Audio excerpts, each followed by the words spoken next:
Beneath the streets of a modern Nigerian city, archaeologists who just found something that hadn't been touched in 50 years. The buried remains of a royal capital that once dazzled the world, then was burnt to the ground and erased from memory. What they are pulling out of the earth right now is forcing historians to rewrite what they thought they knew about West Africa before Europe ever arrived. This is Benin City, Nigeria, not to be confused with the neighboring country of Benin, which took its name much later. For centuries, this was the capital of the Kingdom of Benin, one of the most sophisticated and powerful states in West African history.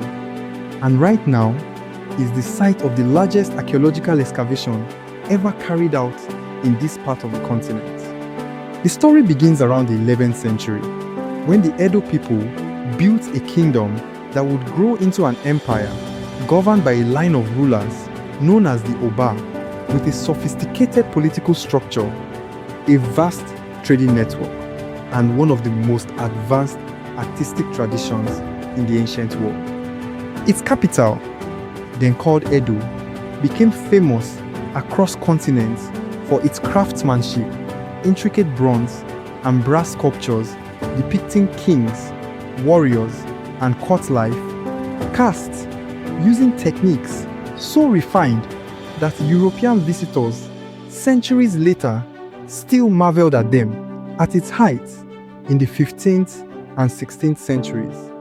Benin wasn't an isolated kingdom in the African interior, the way colonial narratives liked to frame it. It was a major power engaged in long-distance trade, diplomacy, and, more darkly, the transatlantic slave trade that connected it to a much larger and grimmer global economy. Then, in 1897, that came crashing down. British colonial forces launched what's now known as the Benin Punishment Expedition, burning the royal palace to the ground and looting thousands of royal bronzes, ivories, and artifacts, many of which still sit in museums across Europe today, decades into ongoing repatriation disputes. For over a century, that violent rupture was treated as the end of the story, a kingdom destroyed, its physical history assumed lost along with the palace. That assumption just got shattered. Ahead of construction on the new Museum of West African Art, a major cultural institution being built in Benin City itself, archaeologists were brought in to survey the site first.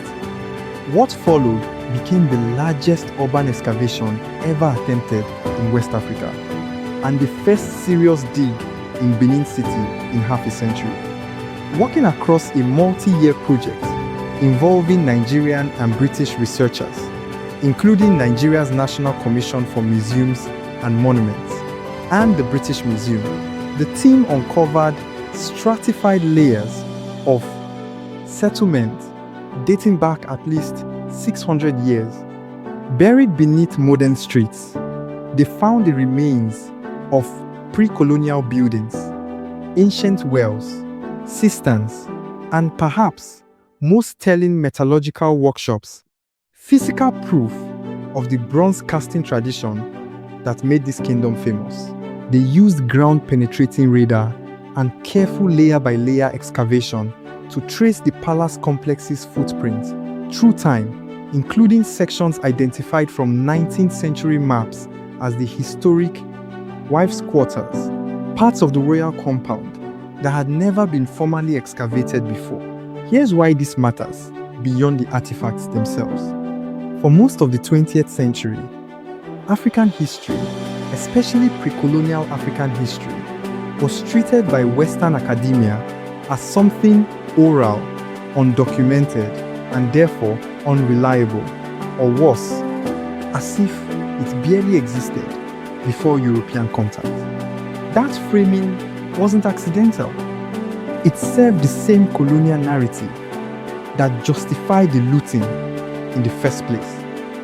If a civilization wasn't provable by Western standards of evidence, its accomplishments could be minimized, its destruction excused. What archaeology does real, patient, physical excavation is give that history a body. Stratified soil layers don't lie. A metallurgical workshop buried 600 years deep is not oral tradition. It's physical evidence, dated and verifiable, sitting in the ground exactly where the kingdom's own record said it would be. What's also notable about this project is who's doing the digging. Rather than an entirely foreign-led excavation, extracting history and shipping it elsewhere, echoing the very pattern that emptied this same palace in 1897, the project has prioritized training Nigerian archaeologists directly, employing early career researchers full-time and creating dozens of additional fieldwork positions, with placements extending to London and Cambridge. The goal, researchers have said, is to build a permanent Nigerian-led field team and conservation lab.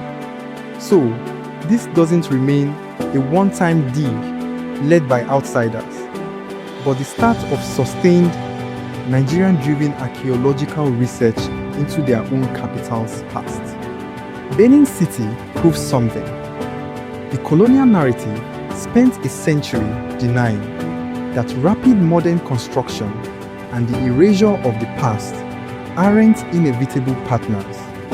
Sometimes, if you're willing to look before you build, the ground gives the history back. What's being uncovered here isn't just pottery and post holes.